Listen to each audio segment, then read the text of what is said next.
Au TEP à tous, bienvenue sur la chaîne des panafricanistes par essence, par conviction et par excellence. Celle des citoyens kémites par nécessité et obligation de combat. Nous sommes une chaîne qui n'est guidée que par nos ancêtres et rien que par les ancêtres qui appartiennent à l'égrégore du monde noir.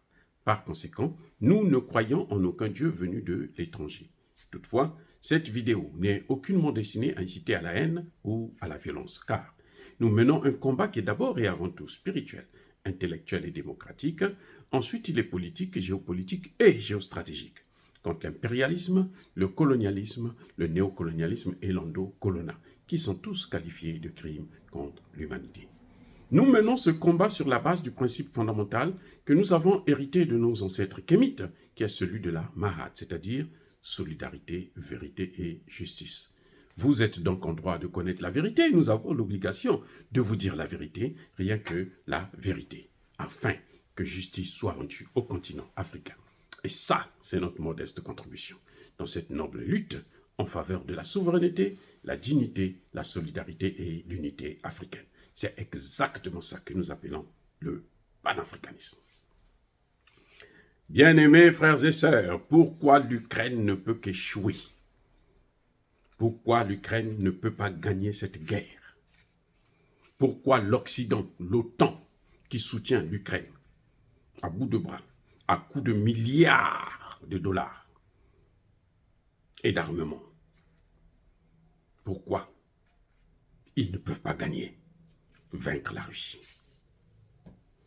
Vous allez voir les amis, l'Afrique est au cœur de l'échec de l'Ukraine. Oh là là. L'Afrique est au cœur de l'échec de l'Ukraine. L'Afrique est au cœur de l'échec de l'OTAN.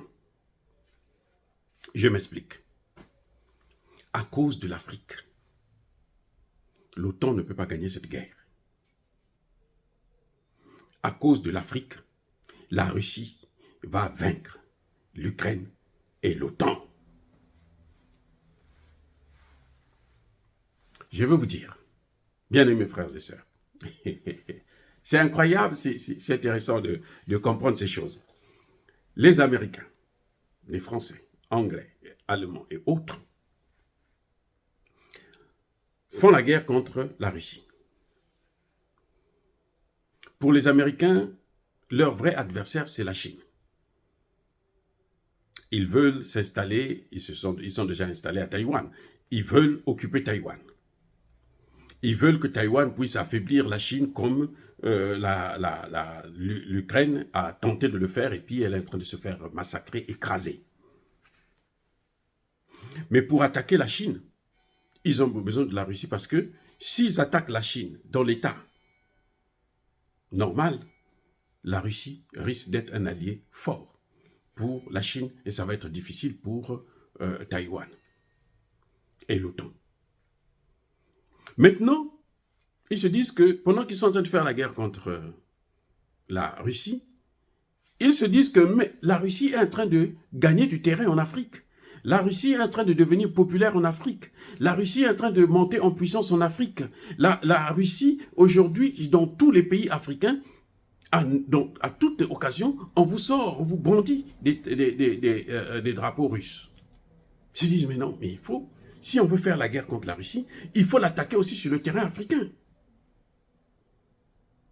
Et c'était là l'erreur. C'est là l'erreur des Occidentaux. De vouloir faire la guerre contre la Russie, non seulement en Ukraine, mais aussi en Afrique. Ils veulent faire deux guerres contre la Russie. Une en Ukraine et une en Afrique. Ils pensent, le problème c'est que ils ont décidé de faire une guerre contre la Russie en Afrique sans demander aux Africains l'avis des Africains. Vous voyez le problème? Pour leur guerre en Ukraine, mais les Ukrainiens étaient d'accord. Zelensky, ce sont eux qui l'ont placé au pouvoir. Ils ont géré. Et ils savaient, Zelensky, que nous allons aller vers la guerre. Parce que, avant même que Zelensky n'arrive au pouvoir, les pays de l'OTAN, déjà, massacraient les russophones dans le Donbass. Je vous rappelle qu'avant le février 2022, il y avait déjà plus de 14 000 morts que le gouvernement ukrainien a massacré ses propres populations, qui ont crié au secours à la Russie. Donc, quand Zelensky arrive au pouvoir, la guerre est déjà là. Et pour qu'il s'installe, il fait croire aux gens que moi je viens pour arrêter cette guerre, alors qu'il est venu pour l'aggraver. Et il l'a fait, à la demande des Occidentaux. Donc, ils se sont entendus pour faire la guerre. Mais avec nous, ils ne se sont pas entendus avec nous. Les Américains, les Français, les Anglais n'ont pas pris un accord avec les pays africains pour que les pays africains puissent faire la guerre contre la Russie pour eux.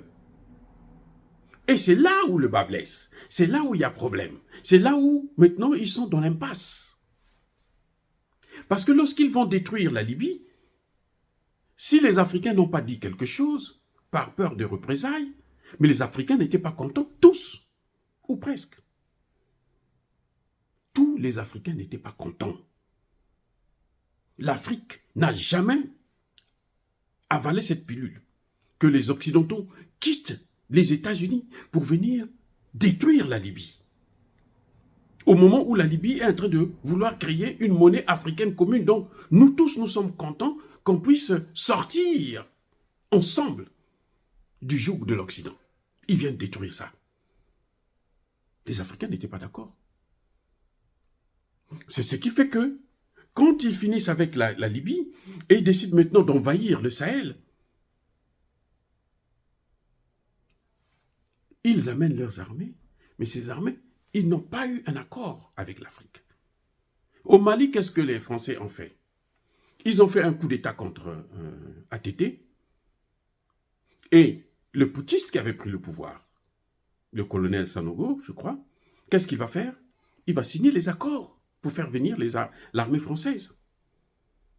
Et oui, c'est lui qui a fait venir. C'est un putschiste qui a... Quand la France dit « Nous, on ne négocie pas avec les putschistes, nous, les putschistes ne sont pas légitimes », mais ceux qui ont fait venir les Français au Mali, mais ce sont des putschistes.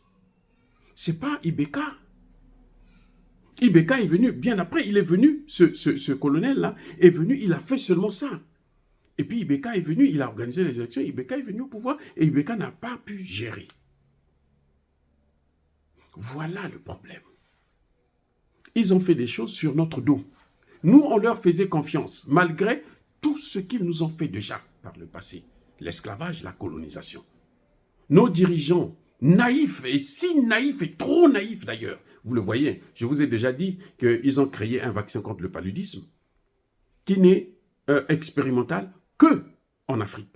Pas chez eux, hein. Chez eux, non, on n'utilise pas, on ne vaccine pas les enfants avec ça. C'est seulement les enfants africains. Donc, forcément, il y a quelque chose de suspect là. Bref, ce n'est pas là le problème. Ils ont fait leurs calculs sur notre dos. Et quand le Mali va se réveiller pour voir, mais attendez, eux, ils sont en train de continuer à faire venir des terroristes, le pays est en train d'être avalé, et leur armée va rester ici éternellement, mais nous, nos militaires, ils serviront à quoi? Nous servirons à quoi? Qu'est-ce que nous pouvons faire chez nous?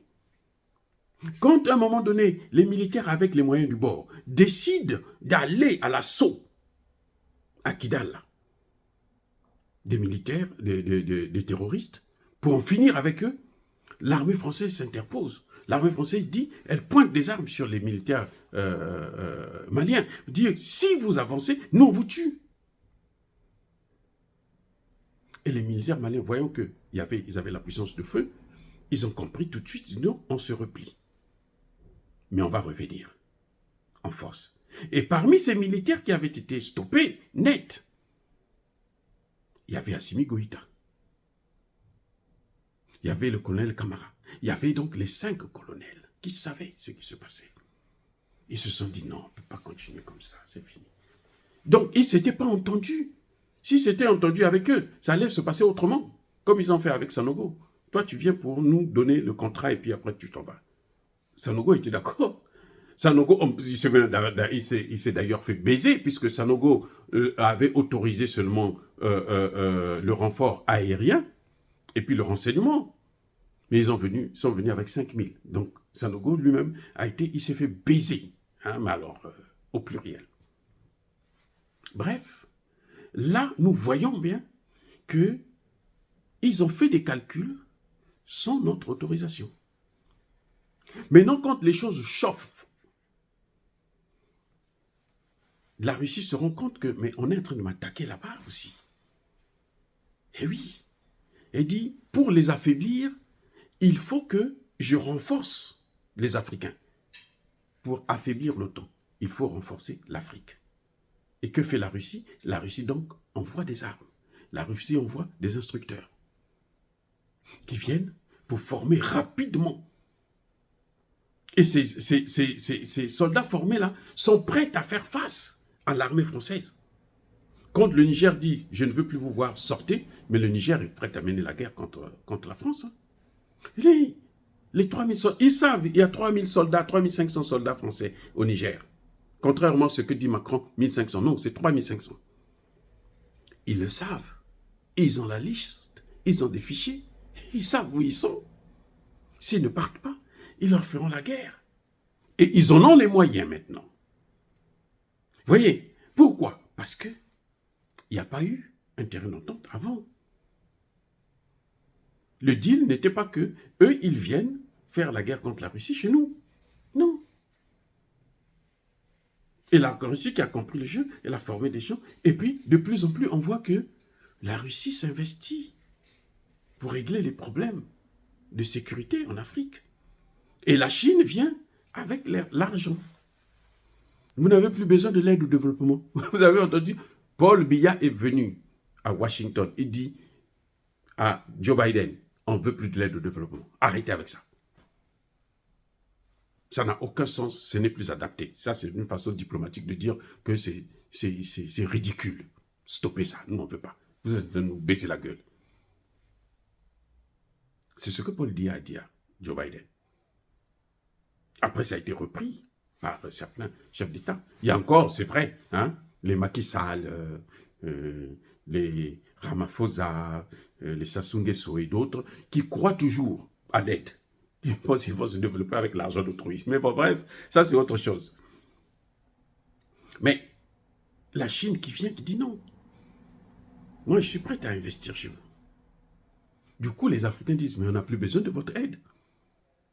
Comme ils ne s'étaient pas entendus, il n'y a pas eu un accord, que nous allons faire la guerre contre la Chine et la Russie chez vous, la Chine vient, elle a des matières premières, elle s'enrichit, la Russie vient, elle nous assure la sécurité, elle a des armes, elle vend, elle s'enrichit, les Africains s'élèvent en puissance militairement, il n'y a pas autre chose à faire.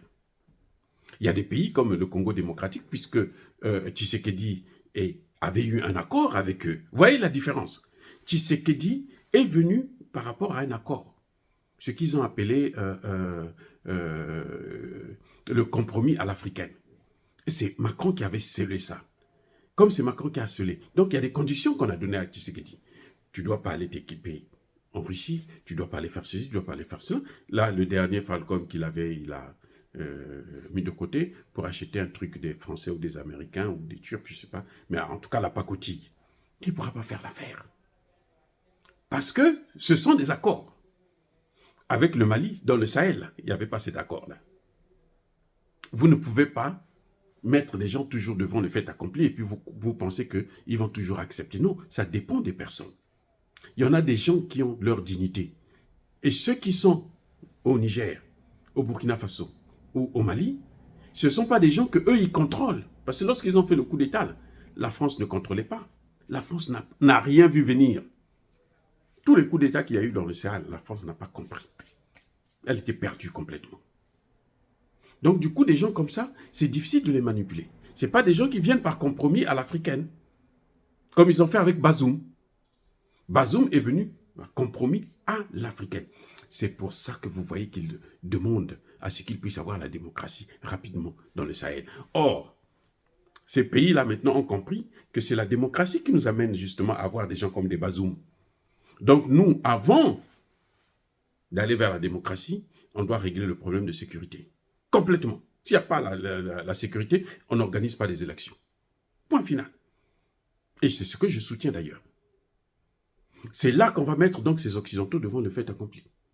Maintenant, il y a une autre chose qui est encore plus grave que les Occidentaux font.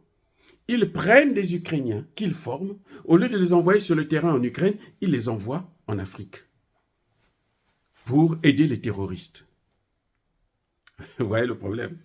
Parce que prendre des terroristes, les amener chez eux, ben, ces terroristes-là, peut-être qu'ils ne vont pas accepter de revenir encore sur le terrain ou quoi machin, ils vont être exilés dans vos pays. Donc, on préfère prendre des Ukrainiens qu'on a formés, on leur fait comprendre que là-bas en Ukraine, vous allez mourir. Parce que les Russes ne jouent pas avec vous. Allez-y en Afrique, vous allez tuer les Africains. Les Ukrainiens viennent. Comme ils sont aussi trop bêtes, vous voyez, ils sont prêts à tout pour se faire massacrer. Ils viennent en Afrique.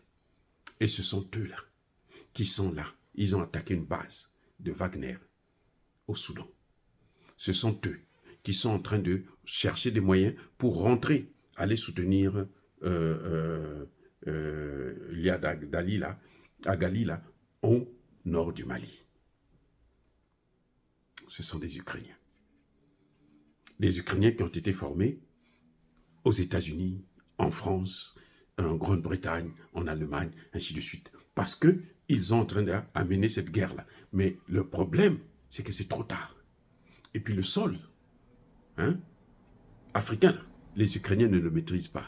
Attention, attention, attention. Vous savez, même les Français ne maîtrisent pas la forêt africaine. Mais oui, vous savez, c'est vrai que là-bas, nous avons le désert. Ils n'ont pas le désert chez eux. C'est pas la même chose. C'est pas la même chose. C'est pour ça qu'ils sont perdus d'avance. Si, là-bas, en Ukraine, la Russie est en train de leur donner des chaos, les Russes qui sont instructeurs, en Afrique, là, ils vont aussi leur donner des chaos. D'où l'échec. L'échec attendu. L'échec prévisible de l'Ukraine face à la Russie. L'échec de l'OTAN face à la Russie. Dire cela, c'est inciter à la haine ou à la violence. Non. C'est un problème de calcul. C'est un problème de stratégie. C'est un problème de méchanceté. Ça, c'est ce qu'on appelle la méchanceté. C'est ce qu'on appelle crime contre l'humanité. Vous voulez sacrifier tout un continent pour vos petits intérêts bidons. Et ça, Dieu ne le permettra jamais. Or, bien-aimés frères et sœurs, soyez bénis. Je persiste et je signe.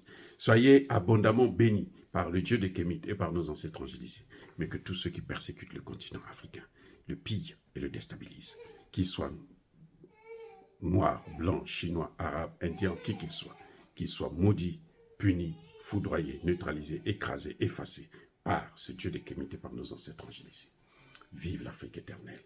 J'ai dit et j'assume.